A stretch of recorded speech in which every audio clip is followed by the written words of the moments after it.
ഇന്ന് കൊറിയർ ഓഫീസിലൊന്ന് പോയി. നമ്മുടെ റീല് പണി പറ്റിച്ചിട്ട് കാലം കുറേ. സർവീസൊക്കെ കഴിഞ്ഞ് സാധനം എത്തി പറഞ്ഞിട്ടാണ് നമ്മൾ പോയിട്ടുള്ളത്. പൊട്ടിച്ച് നോക്കിയപ്പോൾ ചെറിയ മാറ്റങ്ങളൊക്കെ വരുത്തിയിട്ട് സാധനം സ്മൂത്ത് ആക്കിയിട്ടുണ്ട്. എന്നാൽ പിന്നെ അതൊന്ന് ചെക്ക് ചെയ്യാലോ എന്ന് വിചാരിച്ചുകൊണ്ട് പെക്സോന്റെ സോറോ എന്ന് പറഞ്ഞിട്ടുള്ള ഫ്രോഗ് എടുത്തിട്ടാണ് നമ്മൾ എറിയുന്നത്. ഫ്രോഗ് നല്ല വെയിറ്റ് ഉണ്ടായതുകൊണ്ട് അത്യാവശ്യം നല്ല ലോങ് കാസ്റ്റ് കിട്ടുന്നുണ്ട്. പോരാത്തതിന് നല്ല ആക്ഷനുണ്ട്. ഫ്രോഗിന്റെ ആക്ഷനൊക്കെ നോക്കി നിൽക്കുമ്പോഴാണ് നമുക്കൊരു മീൻ അടിച്ചത്. നല്ല സോഫ്റ്റ് ഫ്രോഗ് ആയതുകൊണ്ട് ഹുക്കപ്പ് കൊടുക്കണ്ട, വലിച്ചിട്ട് കരക്കി കിട്ടാൽ മതി. ചെറുമീനും വരാലിനും ഒരേപോലെ ടാർഗറ്റ് ചെയ്യാൻ പറ്റിയ ഒരു ഫ്രോഗാണ്. റബ്ബർ ക്വാളിറ്റിയുടെ കാര്യത്തിൽ പെക്സ് ഒരു വിട്ടുവീഴ്ചയും വരുത്തിയിട്ടില്ല.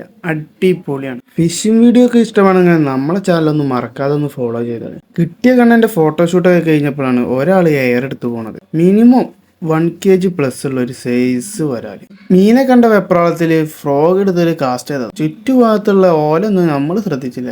ആട് മൂവിയിൽ ജയസൂര്യ പറഞ്ഞ ഡയലോഗാണ് ഞമ്മക്ക് ഓർമ്മ വന്നത്. ഇത്രയും വലിയ ഗതികെട്ടവൻ ഈ ലോകത്ത് വേറെ ആരെങ്കിലും ഉണ്ടാവും എന്റെ കർത്താവേ. ഈ കുടുങ്ങിയത് നിവർത്തി വരുമ്പോഴത്തേനും പാതിരാവും. ബൈക്കാസ്റ്റ് യൂസ് ചെയ്തിട്ട് നടുപ്പാടത്ത് ഇതേപോലെ നൂല് കുടുങ്ങിയിട്ട് നിന്നിട്ടുള്ളവരുണ്ടെങ്കിൽ ഒന്ന് കമന്റ് ചെയ്തോളിട്ടാ. ബ്രൈഡ് പണി തന്നുകൊണ്ട് ഇന്നത്തെ പരിപാടി നമ്മൾ അവസാനിപ്പിച്ചു.